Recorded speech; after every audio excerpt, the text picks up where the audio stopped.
Hey everybody! Today we're going to talk about code words. So we want a secret code word to help our relationships, and using code words can diffuse conflict and anger. And a long time ago, I learned about code words, and it basically helped me so much in my marriage. And the reason why I needed a code word was because I felt like the victim, and it felt like I was being um, talked down to, and I felt triggered, and I was in so much self-pity. I literally felt like it was verbal abuse, and I would hear this certain tone and I would just completely shut down. I would freeze. I would want to run away. I didn't feel safe to discuss anything in my relationship. And the other thing that would occur, and maybe it does have to do with having ADD, but I literally wouldn't be able to talk. If I got triggered, I would not know how to articulate what was going on with me. And that was extremely frustrating to people that were close with me and trying to have a relationship with me. And so anyway, I wanted to bring up, how we can use a code word to feel more safe in our relationships. So given this scenario, my husband and I decided to come up with a code word that could help both of us in these situations. Now, I usually used it because I didn't feel safe and I felt triggered. And our code word was penguin. And I want you to come up with a word that works for both of you and that you can be able to remember it, and maybe you even need to write it down. And you also want to use a word that you both know the meaning to it. Now, when I first learned this, I didn't really know that there could be a meaning around what the word is. And so I'm going to give you some examples, but I wanted to just explain to you why I ended up having such an amazing turnaround with a code word. So what happened for me is I would say the code word all the time when I felt like the conversation wasn't going well and I felt triggered. So I would say it, and the word meant for us a timeout. It meant that I'm not able to discuss anything further. I need a break. I need to take a walk. I need to exercise. I need a timeout because I'm going to say something that's going to hurt, or I'm going to keep letting you say things that are permanently damaging our relationship. So the bottom line is, by using a code word, you are both saying that you respect each other and the marriage enough to not poop on it anymore. I mean, basically, we want to look at our relationships and our marriage as a sacred place, a safe place, a loving place, a tolerable place, a considerate place. And so anytime there is blame, we are hurting our relationship. We're hurting that establishment. And so we want to make the commitment by using a code word that we're not going to do that anymore. And so either person on either side can use the code word for a timeout. Okay, so I definitely started using the code word more than my husband. And I'll never forget the day that he said the code word. And it was right after he had gone on and on about something that I had done that he was upset about. And just when I was getting ready to defend myself and tell him he was absolutely ridiculous for thinking that, he said the code word. And I had to sit. That meant not another word. It meant timeout. It meant don't talk anymore. And I was in the car with him. He said the code word after he had just told me how he felt about a situation that I thought he didn't deserve to feel that way. And as I sat in silence, I was so angry because I couldn't defend what I wanted to say. And I ended up getting triggered. But it's interesting that I wasn't really triggered when he was telling me everything about the situation that he didn't like. And basically, he felt neglected and he thought I was flirting with, there was another parent and a teacher that I was walking with while we were taking our son to school in the morning. And instead of walking with him, I was walking ahead and talking to one of our son's teachers. And so he felt like, I kind of abandoned him and that I wasn't talking to him and that I was flirting with this other man. And I just thought that was ridiculous. And I could not see his side. But what happened in that moment when he said the code word is I had to sit with what he said. And as I sat with it, I realized that if he hadn't said the code word, I would have told him he couldn't feel that way. I would have defended what I thought was the truth, and I would have not been able to hear him because I wasn't hearing him. I automatically went to, that's not true, instead of hearing what he had to say. And so by the time we had gotten to the store, I was just like so mad because I couldn't defend what he said.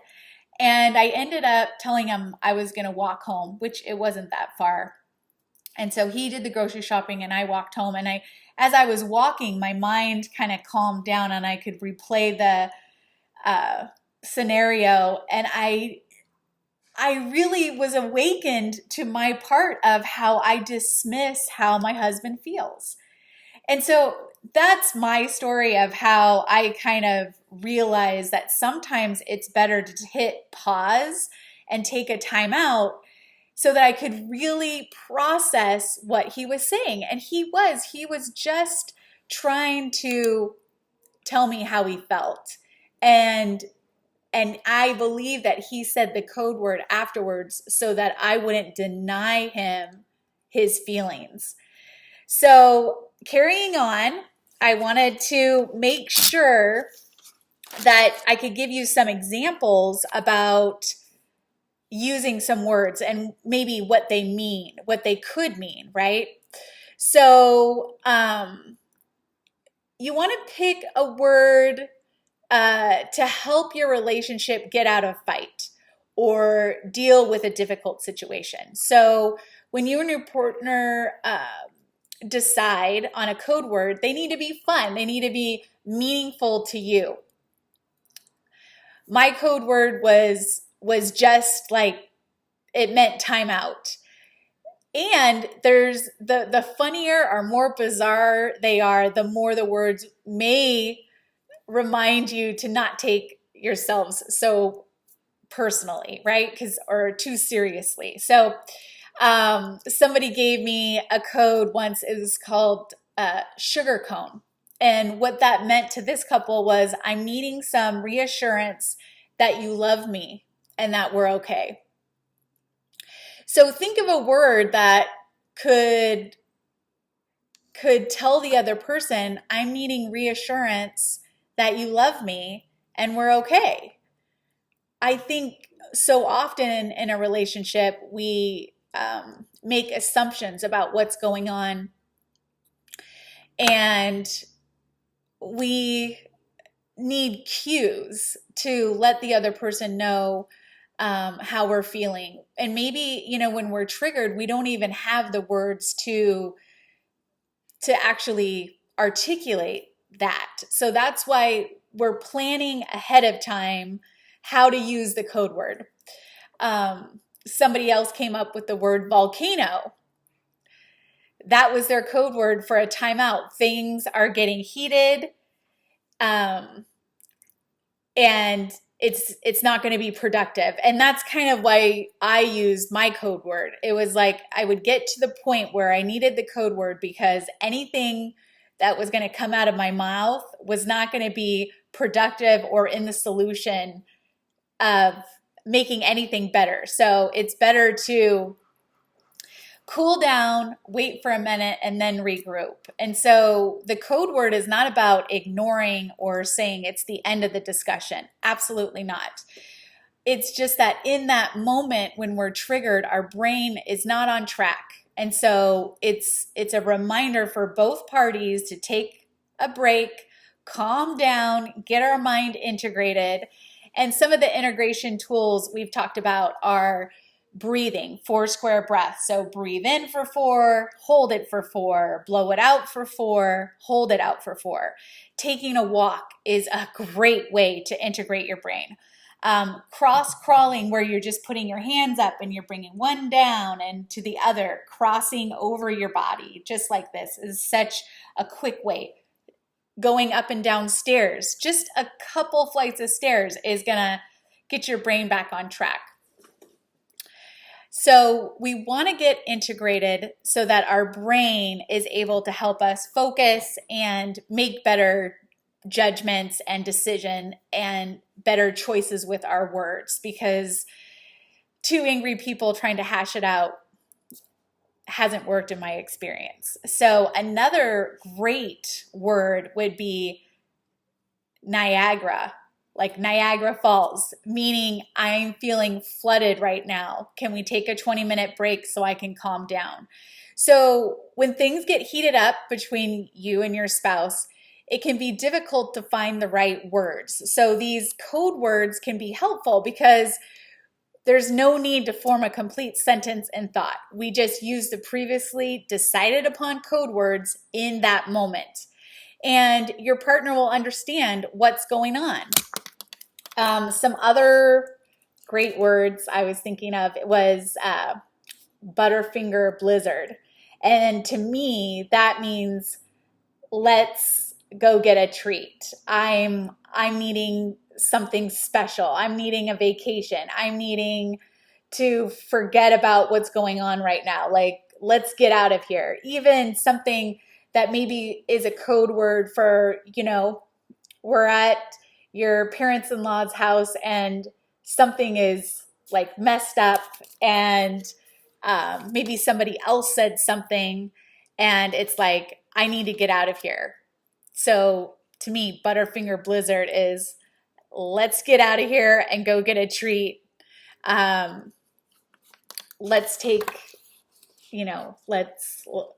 let's take a break. Maybe it's just between you and your partner that you guys know what it is. There was another really good word that I saw. It was whiskey neat, which means just give it to me straight. So I need an honest answer about something. I don't want it watered down. So, a lot of times I feel like in relationships, it's hard to say, I don't want to go to the party, or I don't want to spend Christmas with your parents, or I don't really like this recipe that you make. That it would be better to have a code word about that, to just give it to me straight. Because a lot of times we can even see in somebody's body language,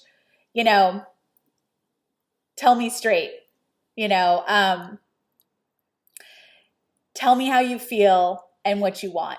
If someone doesn't really care about where you eat, it's like whiskey neat. Just tell me where you want to go. And still be respectful. We still get to be respectful.